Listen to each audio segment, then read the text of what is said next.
السلام علیکم ورحمۃ اللہ وبرکاتہ۔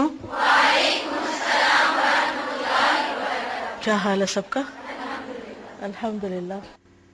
نحمده ونصلی علی رسولہ الکریم، اما بعد فاعوذ باللہ من الشیطان الرجیم، بسم اللہ الرحمن الرحیم۔ رب اشرح لی صدری ویسر لی امری واحلل عقدۃ من لسانی یفقہوا قولی۔ فصل 60، عقوبات قدریہ کی ذیلی اقسام۔ دو طرح کی عقوبات تھی نا، سزائیں۔ ایک کون سی تھی؟ شرعیہ، اور دوسری قدریہ۔ کون یعنی اس کو قدریہ ہی کہیے، جس میں قدر اور ایک اندازہ، اور اس کے کئی ایک وضاحتیں پیچھے گزر چکی ہیں۔ عقوبات قدریہ کی دو قسمیں ہیں۔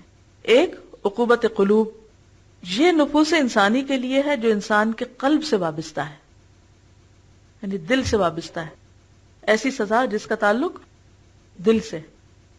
دوسری عقوبت ابدان اور اموال، جسم اور مال کے ساتھ وہ وابستہ ہے۔ جو عقوبت قلوب کے لیے ہے اس کی دو قسمیں ہیں۔ ایک مثبت غم و الم کی شکل میں ہے، یعنی دل کی سزائیں کیا ہیں؟ غم و الم۔ کبھی سوچا ہم نے یہ جو موڈ آف رہنا، اداس رہنا، غمگین رہنا، پریشان رہنا، ہم اپنے آپ کو قابل رحم سمجھتے ہیں، جبکہ یہ بھی سزا کی ایک قسم ہو سکتی ہے۔ اس کی ضرب قلب پر پڑتی ہے۔ دوسری وہ جس سے اس کا وہ مادہ ہی منقطع ہو جاتا ہے، جس سے قلب کی حیات اور اصلاح وابستہ ہے۔ دل ایک زمین کی طرح نا، تو زمین پر اگر پانی اور نمی ہو تو کیا ہوتا ہے؟ بہت کچھ اگتا ہے، اور اگر وہ خشک ہو جائے تو بنجر، یعنی بے حسی، کچھ ہے ہی نہیں، کوئی امنگ ہی نہیں، کوئی امید ہی نہیں، اور کوئی خیر کے ارادے ہی نہیں، کوئی نیت ہی نہیں، کچھ کرنے کا جذبہ ہی نہیں۔ یہ مادہ جب منقطع ہو جاتا ہے تو پھر اس کی جگہ اس کی ازداد پیدا ہو جاتی ہیں، اپوزٹ چیزیں آ جاتی ہیں۔ دل میں اگر وہ چیز نہیں ہے جو ہونی چاہیے تو پھر کیا آ جائے گا؟ وہ آ جائے گا جو نہیں ہونا چاہیے۔ یہ اصل میں سمجھنے کی بات ہے۔ اگر دل میں اللہ کی محبت نہیں ہے تو کیا ہوگا؟ دوسری چیزیں آ جائیں گی، یعنی اوور پاور کر جائیں گی، ان کی کثرت ہو جائے گی۔ ان دو قسم کی عقوبتوں میں سخت ترین عقوبت قلوب کی عقوبت ہے۔ دل کی سزا سب سے بڑی سزا ہے، اور قلوب کی عقوبت ہی عقوبت ابدان کی اصل اور جڑ ہے، اور جسم بھی بیمار اسی کے تابع ہوتا ہے۔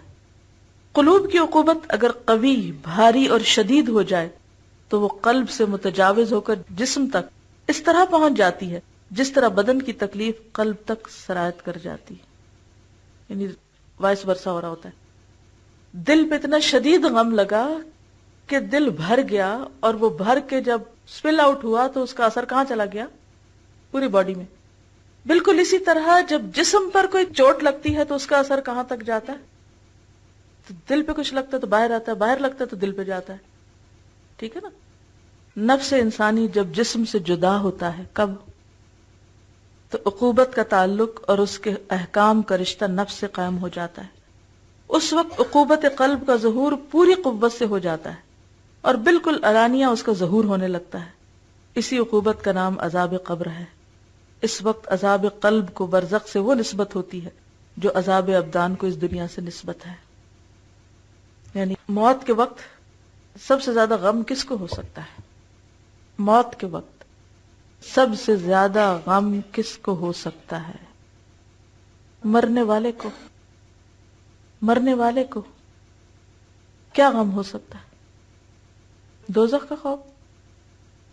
جی ہاں، دنیا چھوڑنے کی حسرت، زندگی کو صحیح معنوں میں استعمال نہ کرنے کی حسرت، اور دنیا چھوڑنے کا غم۔ آگے جو آخرت میں جس طرح کے فرشتے نظر آئیں گے ان کو دیکھ کر، اور وہ جو خبر لے کر آئیں گے، اگر تو اچھی خبر ہے تو پھر غم نہیں ہوگے، لیکن اگر وہ بری خبر ہے اور فرشتے جو ہیں وہ بہت ہی بھیانک شکل میں آئے تو انسان کو پتہ چل جائے گا کہ میں کدھر جا رہا ہوں۔ یہ غم ہمیں اب کیوں نہیں لگ جاتا؟